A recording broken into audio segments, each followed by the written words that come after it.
Hello दोस्तों, आप सभी का एक बार फिर से स्वागत है मेरे इस यूट्यूब चैनल में वेद एजुकेशन।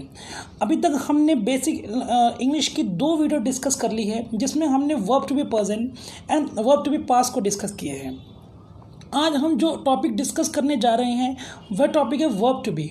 और अगर मैं बिल्कुल सिंपल लैंग्वेज में बोलूँ तो आज जो हम टॉपिक डिस्कस करेंगे वो हम टॉपिक डिस्कस करेंगे शैल बी और विल बी कम्प्लीटली। तो आज के टाइम को बिल्कुल वेस्ट ना करते हुए आज का हम टॉपिक शुरू करते हैं। आज का हमारा टॉपिक है verb to be future tense. जैसा कि आपको दिख ही रहा होगा, verb to be future tense के अंदर हम यूज़ करते हैं शैल बी का और विल बी का। शैल बी का और विल बी की जो हिंदी होती है वो हिंदी होती है हमारी गा गे गी। अब हम इस गा गे गी को 2 तरीके से हिंदी में ले सकते हैं। या तो हम इसको इस तरीके से ले सकते हैं, रहूँगा रहूँगी रहेंगे, या फिर आप इसकी हिंदी इस तरीके से भी बना सकते हैं, बनूँगा बनूँगी बनेंगे। आई होप आपको क्लियर होगा विल बी और शैल बी की हिंदी क्या होती है, गा गे गी, ये रहूँगा रहूँगी रहेंगे, या फिर आप इसको ऐसे भी बोल सकते हो, बनूँगा बनूँगी बनेंगे। आइए देखते हैं आगे। सबसे पहले हमारे लिए ये जान लेना बहुत ज़रूरी है कि हम विल बी का प्रयोग किस सब्जेक्ट के साथ करें और हम शैल बी का प्रयोग किस सब्जेक्ट के साथ करें। तो हम शैल बी का प्रयोग जो करेंगे वो हमारे सब्जेक्ट्स होंगे आई और वी।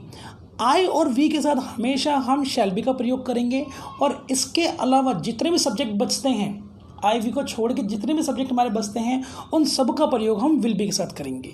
काफ़ी लोगों को कोई कन्फ्यूज़न हो रहा होगा, वो सोच रहे होंगे कि शैल बी का प्रयोग तो हम करते ही नहीं है। ऐसा नहीं है दोस्तों, हम शैल बी का प्रयोग आज भी करते हैं जैसे हम पहले करते थे। काफ़ी टीचर्स का ये मिथ होता है कि हम शैल बी का प्रयोग नहीं करते। हाँ, ये मैं कह सकता हूँ कि हम अपने इनफॉर्मल इंग्लिश के अंदर, हम अपने स्पोकन इंग्लिश के अंदर हम शैल बी को इतना यूटिलाइज़ नहीं करते। बट फिर भी अगर हम ग्रामेटिकल फॉर्म में देखें तो आज भी हम शैल बी का प्रयोग करते हैं। और शैल बी का प्रयोग हम किन सब्जेक्ट के साथ करते हैं, वो सब्जेक्ट्स हैं हमारे आई और वी। तो अब हम इसके स्ट्रक्चर्स को देख लेते हैं कि किस तरीके से हम इसके स्ट्रक्चर के माध्यम से सेंटेंसेस को अच्छी तरीके से बना सकते हैं। जैसा कि आपको दिख रहा होगा, subject shall be, will be, noun या फिर एडजेक्टिव। तो आपको सब्जेक्ट के अनुसार शैल बी लगाना तो पता होगा, विल बी आपको पता चल गया होगा। जैसे मैंने आपको ऊपर भी दे रखा है कि शैल बी का प्रयोग हमें आई और वी के साथ करना है, और आई वी को छोड़ के जितने सब्जेक्ट फ्यूचर में बचते हैं आपको उनके साथ विल बी का प्रयोग करना है।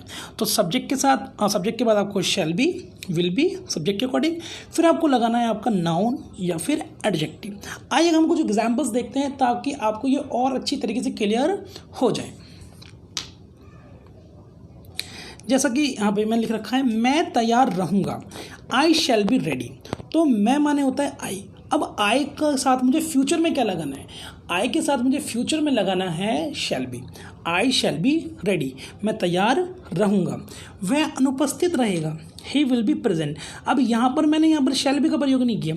शैल बी का प्रयोग मैंने क्यों नहीं किया यहाँ पर मैंने शैल बी का प्रयोग इसलिए नहीं किया क्योंकि यहाँ पर हमारा जो सब्जेक्ट आ रहा है वो सब्जेक्ट हमारा आई और वी सब्जेक्ट नहीं है, यहाँ पर हमारा सब्जेक्ट है ही। तो ये अदर सब्जेक्ट में आ गया। तो अदर सब्जेक्ट के साथ मैंने आपको क्या बताया, आपको किस चीज़ का प्रयोग करना है, आपको विल बी का प्रयोग करना है। ठीक है, क्लियर हो गया आपको। देखिए आगे, हम नेता नहीं बनेंगे, we will not be minister. ये एक नेगेटिव सेंटेंस है। अभी मैं आपको फ्यूचर में नेगेटिव सेंटेंसेस कैसे बनाते हैं और इंटरोगेटिव सेंटेंस कैसे बनाते हैं उसको भी बहुत अच्छी तरीके से क्लियर करूंगा। डोंट वरी, डरने वाली कोई बात नहीं है। ठीक है, हम नेता नहीं बनेंगे, we shall not be ministers. यहाँ पर मैंने एस लिखा है, हाँ लिखा है, मैंने एस लिख रखा है, वो दिख नहीं रहा आपको। तो we shall not be minister, हम नेता नहीं बनेंगे। यहाँ पर हमने वी के बाद शैल का प्रयोग किया। जैसे कि हमने पहले डिस्कस किया था कि भाई अगर सब्जेक्ट आई होगा तो शैल भी लगाएंगे, सब्जेक्ट वी होगा तो शैल भी लगाएंगे। ठीक है, और अदर सब्जेक्ट होगा तो विल भी लगाएंगे। कितना सिंपल है, बहुत सिंपल है। ठीक है, आगे चलते हैं। ये हमारा एक लास्ट सेंटेंस है, ये हमारा इंटरोगेटिव सेंटेंसेस है, इंटरोगेटिव सेंटेंस है। तो यहाँ पर देखते हैं इसकी हिंदी क्या है। वह लेखक बनेगा, तो will he be a writer, क्या वह लेखक बनेगा। ये एक इंटरोगेटिव सेंटेंस है। अब काफ़ी बच्चों को कन्फ्यूजन हो रहा होगा, सर आपने तो सेंटेंस खुद बना लिया, नेगेटिव सेंटेंस बना लिए, आपने इंटरोगेटिव सेंटेंस बना लिया, अब हमें तो बताओ कि नेगेटिव सेंटेंस किस तरीके से बनते हैं, इंटरोगेटिव सेंटेंस किस तरीके से बनते हैं। तो बिल्कुल घबराने वाली कोई बात नहीं है, मैं इस पॉइंट को भी आपको अभी क्लियर कर देता हूँ। पहले आप ये स्ट्रक्चर देखिए। इस स्ट्रक्चर में आपको दे रखा है subject, shall be, will be, noun and आपका एडजेक्टिव। कभी भी आपको फ्यूचर वर्ब टू बी का नेगेटिव सेंटेंस बनाना है, ध्यान रखना इस बात को, कभी भी आपको फ्यूचर का नेगेटिव सेंटेंस बनाना है तो हमेशा आपको विल बी और शैल बी के बीच में नॉट लगाना है। जैसा कि यहाँ पर आप देख लो, ये सेंटेंस देखो आप, हम नेता नहीं बनेंगे, तो we shall not be ministers, मतलब हम नेता नहीं बनेंगे। यहाँ पर वी के बाद हमने लगाया शैल, और शैल के हमने बीच में, शैल बी के हमने बीच में लगाया यहाँ पर नॉट। तो हमेशा आपको विल बी और शैल बी में कभी भी नेगेटिव का प्रयोग करना है तो शैल बी नॉट का प्रयोग विल बी और शैल बी के बीच में होगा। क्लियर? ऐसा मत कर देना shall be not, shall be not नहीं होगा, शैल नॉट भी होगा, ठीक है? विल नॉट भी होगा, विल बी नॉट नहीं होगा, विल नॉट भी होगा, ठीक है? क्लियर हुआ आपको? आगे चलते हैं, अब इंट्रोगेटिव सेंटेंस देख लेते हैं। अब इंट्रोगेटिव सेंटेंस में क्या करना है, हमें सिर्फ और सिर्फ शैल को उठा के सब्जेक्ट के आगे लगाना है और विल को उठा के सब्जेक्ट के आगे लगाना है।